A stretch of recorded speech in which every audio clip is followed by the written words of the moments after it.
Por mais de uma década, milhões de telespectadores acreditaram estar assistindo a algo inabalável. Um homem que nunca desistia. Um veterinário que parecia imune ao cansaço, ao perigo e até mesmo ao próprio tempo. O Dr. Jean Paul não era apenas uma personalidade da televisão. Ele era um símbolo de resistência. Mas por trás das mãos firmes e do sorriso familiar, algo se construía silenciosamente rumo a um momento que ninguém previa. E quando esse momento finalmente chegou, não mudou apenas o programa. Mudou tudo. O homem antes do mito. Muito antes das câmeras de televisão o seguirem por celeiros enlameados e chamadas de emergência no meio da noite, Jean Harpole era simplesmente um rapaz do campo moldado pela escassez, pela responsabilidade e por animais que dependiam dos cuidados humanos para sobreviver.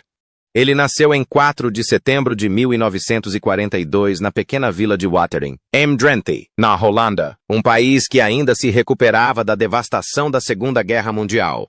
A comida era escassa, os recursos limitados e a sobrevivência exigia disciplina. Jean era o caçula de 6 irmãos e cresceu em uma fazenda leiteira onde o trabalho não era opcional e a infância terminava cedo. A vida na fazenda era implacável. As vacas precisavam ser ordenhadas todas as manhãs e noites. Os animais adoeciam sem aviso prévio. Nascimentos e mortes faziam parte do cotidiano. Não eram eventos raros. Enquanto outras crianças poderiam ter se retraído diante da dureza e das exigências físicas, Jean se entregou a tudo. Ele observava atentamente, aprendeu por meio da observação e desenvolveu uma compreensão silenciosa do comportamento animal que nenhum livro didático poderia ensinar. A fazenda não era apenas sua casa, era sua sala de aula. Aos 12 anos, um momento decisivo chegou. Uma égua entrou em trabalho de parto e o veterinário local permitiu que Jean ajudasse no nascimento dos leitões. Não foi um gesto simbólico. Foi trabalho físico real. Sangue, urgência, responsabilidade. Pela primeira vez, Jean viu o que significava intervir na fronteira entre a vida e a morte. Aquele momento não o assustou. Deu-lhe foco. Daquele dia em diante, tornar-se veterinário deixou de ser um sonho. Tornou-se uma decisão. Seu caminho não foi fácil. A Holanda do pós-guerra não oferecia privilégios nem atalhos. Jean estudou incansavelmente, conquistando sua vaga na Universidade de Utrecht, um dos programas de veterinária mais exigentes da Europa. A medicina veterinária em Utrecht era implacável, com foco em anatomia, patologia, cirurgia e longas horas em hospitais-escola. Os alunos eram incentivados a pensar de forma prática, a tomar decisões com recursos limitados e a aceitar que a perfeição raramente era possível. Jean prosperou nesse ambiente. Ele não buscou prestígio ou carreiras urbanas.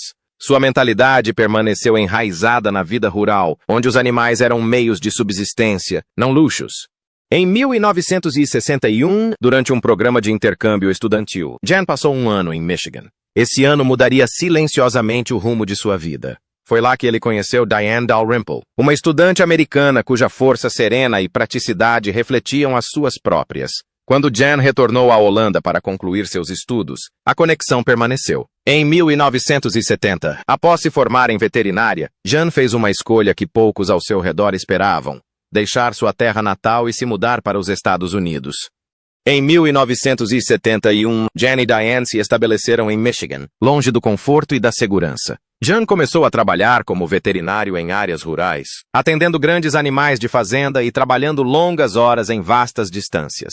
O trabalho era fisicamente exaustivo. Chamadas de emergência chegavam a qualquer hora. Os invernos eram rigorosos, mas era algo familiar. Parecia honesto. E, ao longo da década seguinte, Jean construiu uma reputação não por meio de publicidade ou elogios, mas por sua confiabilidade. Se fosse chamado, ele ia. Se um animal precisasse de ajuda, ele não hesitava.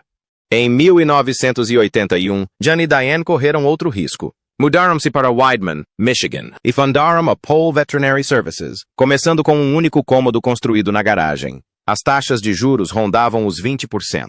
O fracasso era uma possibilidade real. Mas a clínica cresceu porque a confiança cresceu. Os fazendeiros diziam uns aos outros que esse veterinário não fazia promessas exageradas, não cobrava preços exorbitantes, trabalhava até o serviço estar concluído. Quando a vida real encontrou as câmeras, a televisão fez parte da trajetória do Dr. John Paul. Ele já praticava medicina veterinária há quase 4 décadas.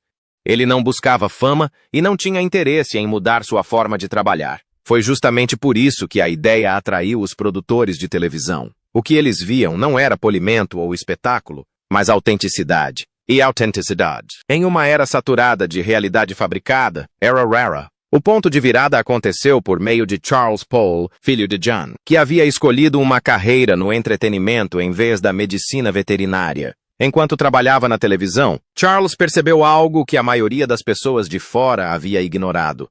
A rotina diária de seu pai já era dramática, imprevisível e carregada de emoção. Não havia necessidade de inventar conflitos. A vida em uma região rural, com suas atividades veterinárias, os fornecia naturalmente. Em 2010, Charles retornou a Michigan com uma pequena equipe e filmou uma semana do trabalho de seu pai. Eles registraram partos, emergências, exaustão, humor, frustração, a realidade sem filtros da vida de um veterinário do interior. A partir de aproximadamente 27 horas de filmagem, criaram um curta-metragem.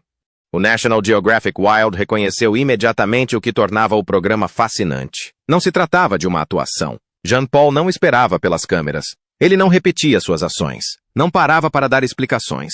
A equipe precisava segui-lo, muitas vezes rastreando seus movimentos por GPS apenas para acompanhá-lo. Quando o incrível Dr. Paul estreou, o público reagiu positivamente. Não porque os casos fossem chocantes, mas porque o homem no centro das atenções parecia real.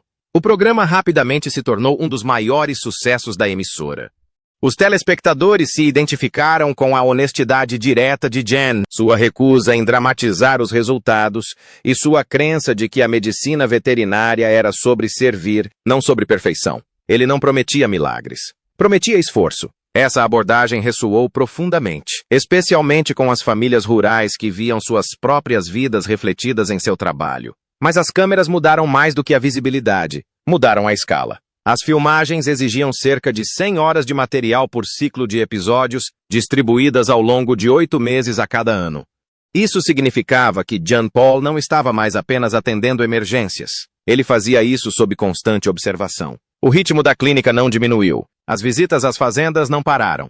Em vez disso, a pressão aumentou silenciosamente sobre uma carga de trabalho já exaustiva. Nos bastidores, as equipes de produção enfrentavam condições para as quais não haviam sido treinadas. Animais de grande porte não se comportam diante das câmeras. Eles entram em pânico. Eles dão coices. Eles se soltam. E enquanto os telespectadores viam resultados controlados, os membros da equipe conviviam diariamente com situações de quase acidentes. Bezerros escapando das amarras, gado investindo inesperadamente, animais reagindo violentamente sob estresse. Jean P. encarava esses riscos como normais. Sempre encarou. Mas para as pessoas ao seu redor, normal não significava seguro. O dia em que tudo mudou. Quando a incrível série Dr. Paul atingiu seu auge, o ritmo de vida do doutor. Jean Paul havia se tornado insustentável. As filmagens coincidiam com emergências reais. Longas visitas a fazendas se estendiam até os dias de produção. E o homem no centro de tudo já não estava mais no auge de sua forma.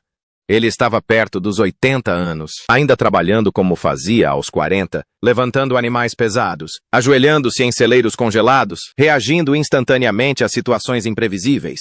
Nos bastidores, o perigo havia se tornado rotina. Membros da equipe admitiram mais tarde que quase todas as filmagens envolviam riscos. O gado raramente era totalmente contido. Bezerros escapavam e disparavam. Touros se debatiam contra postes. Alpacas davam coices sem aviso prévio. Em uma ocasião, um bezerro de 136 quilos se soltou e correu diretamente para baixo de um membro da equipe, derrubando-o de costas. Em outro incidente, um touro enorme partiu um poste do celeiro ao meio durante a castração. Esses momentos nunca foram exibidos. Eram considerados parte do trabalho. O incidente mais grave ocorreu durante o que deveria ser uma filmagem de rotina com gado de corte. O ambiente estava tenso. Animais agitados, espaço limitado, câmeras ligadas. Uma vaca que não estava totalmente contida de repente se soltou e investiu. Um dos membros da equipe foi derrubado com força, atingido em cheio. O impacto foi tão forte que alarmou todos os presentes. O que agravou a situação foi a perda das imagens. Não houve reprise dramática, nenhum aviso aos telespectadores. Somente as pessoas na equipe sabiam o quão perto estiveram da catástrofe. Aquele momento mudou a atmosfera para sempre. Pela primeira vez, os riscos não podiam mais ser minimizados como parte da vida rural. Os executivos da emissora começaram a fazer perguntas que haviam evitado por anos. Quantos incidentes quase fatais haviam ocorrido? Quantas lesões não haviam sido documentadas? O que aconteceria se o próximo impacto fosse pior? Se envolvesse o próprio veterinário? O Dr. Paul, fiel ao seu estilo, não encarou o incidente como um ponto de virada. Continuou trabalhando. Reforçou as normas de segurança sempre que possível. Mas a idade já não estava a seu favor. Seus reflexos estavam mais lentos. O equilíbrio já não era o mesmo. O trabalho que antes lhe parecia instintivo agora acarretava consequências que não podiam ser ignoradas.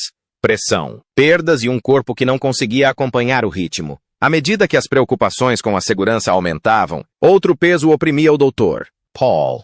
Jan Paul. Uma vida muito mais difícil do que câmeras ou análises de seguros. Sua vida pessoal estava se desmoronando de maneiras para as quais nenhum treinamento profissional poderia prepará-lo. Em fevereiro de 2016, sua família foi abalada pela morte de seu genro, Gregory Scott Butch, após uma longa batalha contra o câncer. Gregory não era apenas da família por casamento, ele estava profundamente enraizado na casa dos Paul. Sua perda deixou um silêncio que o trabalho não conseguiu preencher. Então, em setembro de 2019, a tragédia atingiu novamente, desta vez com uma finalidade devastadora. Dr. O neto de Paul, Adam James Butch, morreu repentinamente com apenas 23 anos. A perda foi abrupta, chocante e impossível de racionalizar. Para um homem que dedicou a vida a salvar vidas, a impotência daquele momento foi mais profunda do que qualquer coisa que ele já tivesse conhecido. As pessoas próximas a ele notaram uma mudança. Ele ainda aparecia, ainda trabalhava, mas a facilidade, a leveza que os telespectadores reconheciam havia desaparecido. Ao mesmo tempo, seu corpo estava falhando. Décadas ajoelhado em estábulos, levantando animais mais pesados do que ele, e suportando os invernos rigorosos de Michigan, cobraram seu preço. A dor crônica tornou-se constante. Seus passos ficaram mais lentos. Tarefas que antes realizava sem pensar agora exigiam ajuda. Os funcionários intervinham cada vez mais, não por protocolo, mas por necessidade. Mesmo assim, o Dr. Paul resistia a se afastar. A medicina veterinária não era apenas sua profissão, era sua identidade. Diminuir o ritmo parecia uma rendição. Mesmo com as filmagens cada vez mais exigentes e a recuperação do esforço físico demorando mais, ele insistia em estar presente. Mas os limites eram inegáveis. Os cronogramas de produção tiveram que ser adaptados ao seu ritmo. A clínica redistribuiu as responsabilidades. A figura imparável que o público conhecia agora se mostrava visivelmente humana. As críticas vindas de dentro da própria profissão veterinária acrescentaram mais uma camada de tensão. Processos judiciais, decisões sobre liberdade condicional e apelações se desenrolaram publicamente, questionando os métodos nos quais ele havia se baseado por décadas. Algumas decisões foram anuladas, outras mantidas, mas o dano emocional permaneceu. Todos os desafios pareciam convergir de uma só vez. Luto, envelhecimento, escrutínio e exaustão. No início da década de 2020, ficou claro que algo fundamental havia mudado. O programa ainda estava no ar, a clínica ainda funcionava, mas o homem que mantinha tudo unido carregava mais responsabilidades do que nunca. E, pela primeira vez, era mais do que ele podia suportar. A decisão que ninguém queria tomar. No início da década de 2020, a questão em torno do incrível Dr. Paul não era mais sobre audiência ou popularidade. O programa ainda era um dos mais reconhecidos do National Geographic Wild. Havia alcançado marcos importantes, conquistado um público fiel e se tornado parte integrante da identidade do canal. A pergunta era mais simples e muito mais incômoda. Seria possível continuar com segurança? Internamente, a resposta estava se tornando cada vez mais difícil de evitar. As revisões de segurança se acumulavam. Os relatórios de incidentes contavam uma história que os telespectadores nunca viam. Membros da equipe derrubados por gado, animais se soltando das amarras, situações de emergência se desenrolando mais rápido do que as câmeras conseguiam reagir. Os custos do seguro aumentaram. As preocupações com a responsabilidade civil se intensificaram. O ambiente que antes parecia administrável agora se mostrava cada vez mais instável, especialmente com um chefe de equipe idoso cujo trabalho não podia ser dissociado do risco físico.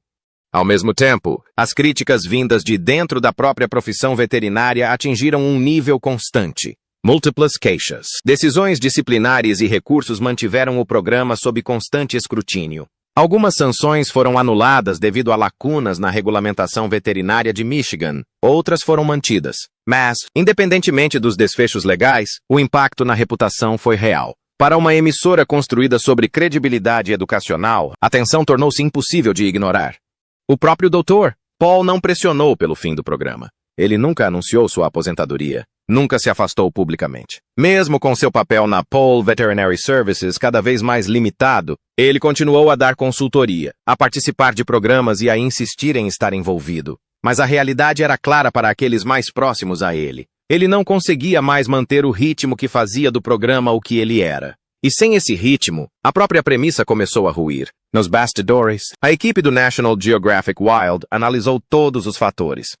Segurança, responsabilidade, ética, sustentabilidade. Não houve um único evento a ser apontado publicamente. Nenhuma declaração dramática, apenas a conclusão silenciosa de que os riscos agora superavam o que o programa poderia oferecer de forma responsável. No início de 2024, a decisão foi tomada de encerrar a série após mais de 2 décadas de episódios. O que restou depois que as câmeras pararam? Quando o incrível Dr. Paul finalmente chegou ao fim. Não houve um momento de colapso, nenhum escândalo público, nenhum discurso de despedida dramático que explicasse tudo.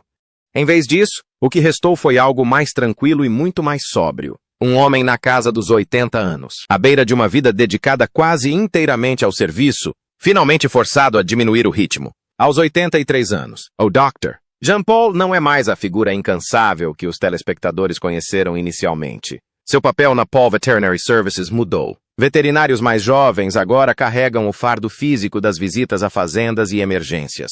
O Dr. Paul oferece consultoria, aconselhamento e está presente quando pode, mas os dias de invadir estábulos a qualquer hora ficaram para trás. A clínica que ele construiu a partir de um único cômodo em sua garagem ainda está de pé, mas seu futuro parece incerto sem o homem que sempre foi seu coração pulsante. O que a série nunca conseguiu capturar completamente foi o custo cumulativo. Décadas de trabalho braçal deixaram seu corpo desgastado e frágil. Anos de escrutínio público questionaram métodos que ele antes praticava sem hesitar. E as perdas pessoais, especialmente a morte de seu neto, Adam, o transformaram de maneiras que nenhum público conseguiu perceber por completo. Para alguém cuja identidade era baseada em salvar vidas, o luto trouxe um tipo de impotência que ele jamais havia conhecido. O acidente que mudou tudo não foi apenas o momento em que um membro da tripulação se feriu, ou quando a segurança deixou de ser um problema. Foi o ponto em que todas as pressões invisíveis colidiram. Idade, risco, perda, responsabilidade e exaustão, forçando um acerto de contas. As câmeras não pararam porque a história acabou. Pararam porque o custo se tornou muito alto. Você acredita que o incrível Dr. Paul encerrou suas atividades no momento certo ou deveria ter se afastado antes para sua própria segurança? Compartilhe sua opinião nos comentários. E se esta história te emocionou, não se esqueça de curtir, se inscrever e acompanhar mais histórias inéditas por trás dos rostos que pensamos conhecer.